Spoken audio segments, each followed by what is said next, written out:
we can see that the politics of Tumblr, which is really the politics of a call-out culture, is really only a vigilante version of officialdom. Tumblr and Twitter have become panopticons, in which, quote, the many live in fear of observation from the eagle eye of an offended organizer of public shaming, end quote. And we've all become busybodies.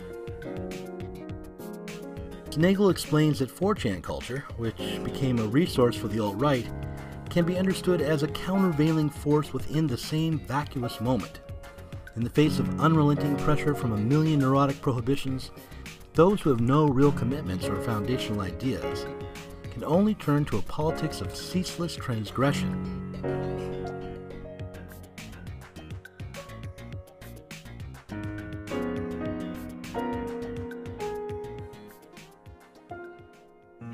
Would you rather have your child be a feminist or have cancer? And it's like, it's funny, so my freshman year of high school, I was diagnosed with cancer, but like, I'm also, and I hate to break it to you, I'm a feminist too, so like, what would you tell my parents, like, when I was diagnosed and like, almost about to die? Would you be like, I'm so sorry that she also believes in like equality of the sexes? Like, that's so see. Well, I would quote my favorite rapper, and I would say, if you can take a dick, you can take a joke. So, let's posit that the death of God and authority has not led us to freedom. Let's suggest that the seeming absence of foundational principles obscures the rise of a certain capitalist utilitarian ethos, and that under this principle, we don't face major edicts from on high, but rather 1,000 million injunctions from all directions. What this means is that attempts to transgress the busybody ethos sends us off in every direction as well. However, as we notice that, despite the seeming emptiness of modern life, we are not in a world without meaning, but a world that treats humanity as meaningless, while valorizing the products of human labor. What we claim to cherish is utility, but what we call utility is actually something else.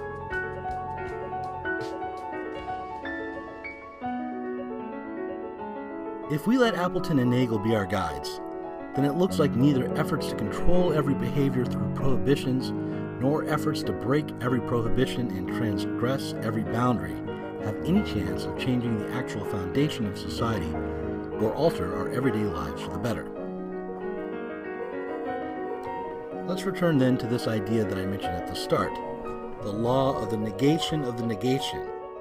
And perhaps the best way to explain that notion would be to take a look at one of the major complaints about Angela Nagel's book that is being tweeted out repeatedly, namely the idea that Nagel is saying that the far left, as embodied by Twitter call-out culture, and the far right, as embodied by frog Nazis, are, in some essential way, the same, or the suggestion that because Nagel is critical of transgressive politics, her politics are centrist.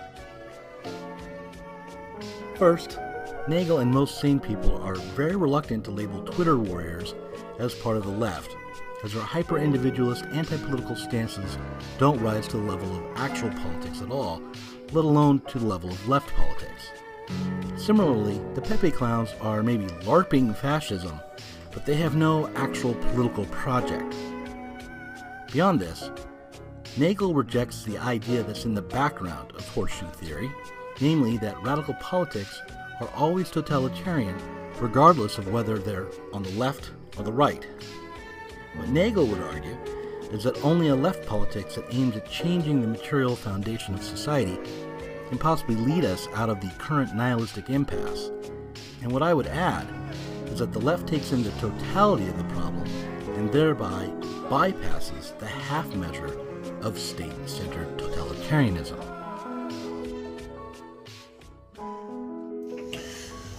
Okay, so we've talked about the enemies of social justice on this channel before. We have talked about liberals. We have talked about centrists. We have talked about Nazis. What we have not spoken at length about, and what I'm going to take an opportunity to talk about today, are tanks. people that are often referred to as tankies. There are various versions of this. There's a wide variety of tanks. These are Marxist, Leninist theorists and academics who think that identity politics and social justice, Tumblr politics, Twitter politics, online activists are a distraction. They are a throwaway form of politics.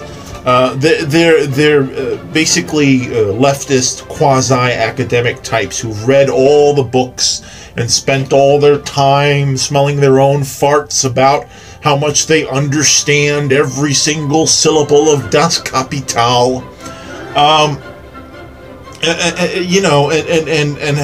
are predominantly white, cis, hetero men and women who want the left to be the dominion of white academics and printed scholars, people who've had books published.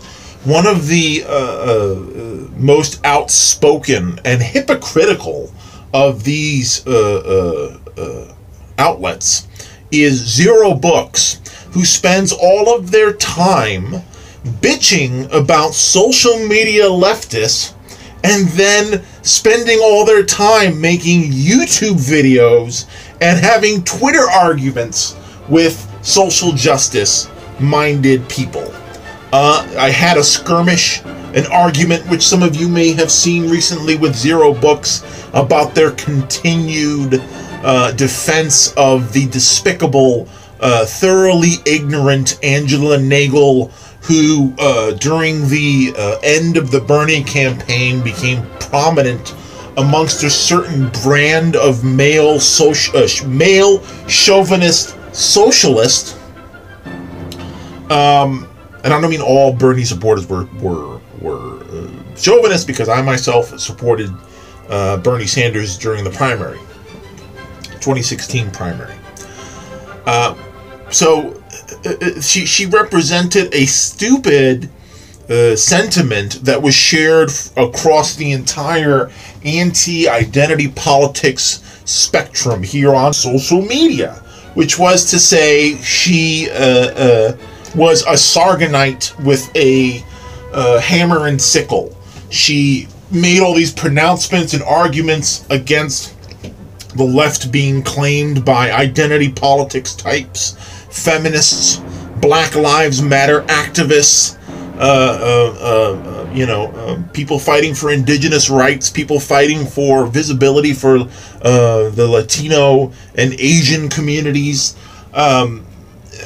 And she is, the way that you know that this person is a problem and they are not part of the movement and they're not part of the struggle of marginalized people to find justice, including economic justice, including social justice, is that she is beloved by the intellectual dark web.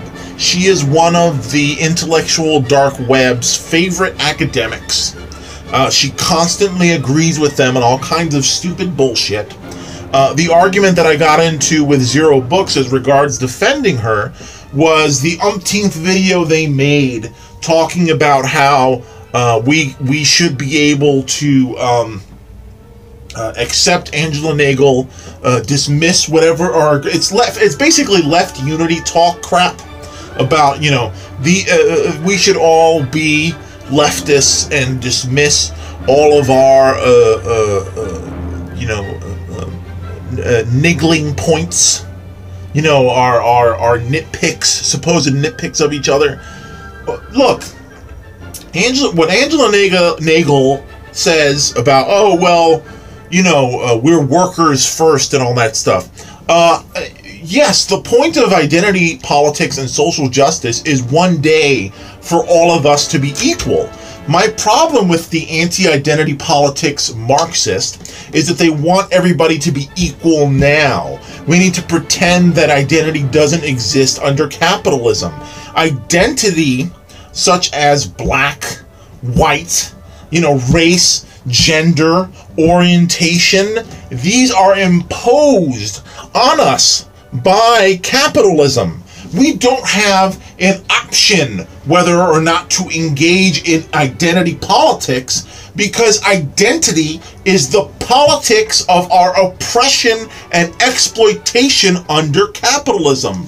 The only goal that capitalism has is to create cheap surplus labor that is easily exploited, and they will do that by any means necessary. By marginalizing trans people, they make them into cheap labor. By marginalizing gay people, they make them into cheap surplus labor. The same with exploiting racism, the same with exploiting any sexism.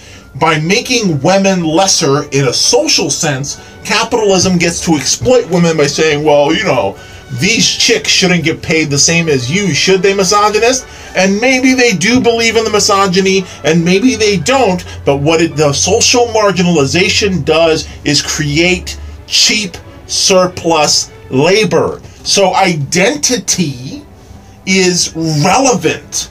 Identity, particularly if you are being marginalized first by identity and then by economy, is incredibly profoundly important. And no, the neoliberal Hillary Clinton identity politics plus capitalism stuff can go. I don't endorse that. I don't ride with that.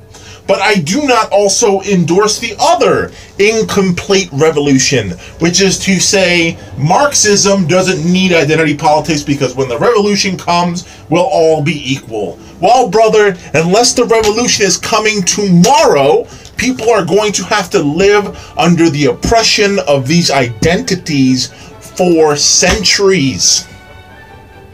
So it is important to be a complete revolutionary, to be a revolutionary against the oppression of identity. It is important to be a revolutionary against the oppression of capital. But I think the intellectual dark web and the white man tanks also line up because they're tired they became too accustomed to being the voice of the movement. So liberal white cis het men were willing to tolerate people as long as they got brownie points for performing this tolerance. Oh, look, black people, I didn't use the N-word. Where's my cookie? Where, the same thing with like the tanks. Oh, well, in theory, I want all comrades to be equal. So let's just not talk about the ways that women, don't tell me that you want to speak for yourselves. Trans people, don't tell me you want to speak to yourselves, because it's paternalistic. It's paternalistic from the liberals and the IDW, and it's paternalistic, it is paternalistic from the white men Marxists. This thing of, don't worry, daddy's got you. And if you don't let daddy speak for you, oh well, I guess you don't need to be liberated, because I, more than anyone else, understand the struggle and the means of your liberation. They don't want you free if they're not the ones who take off the cuffs.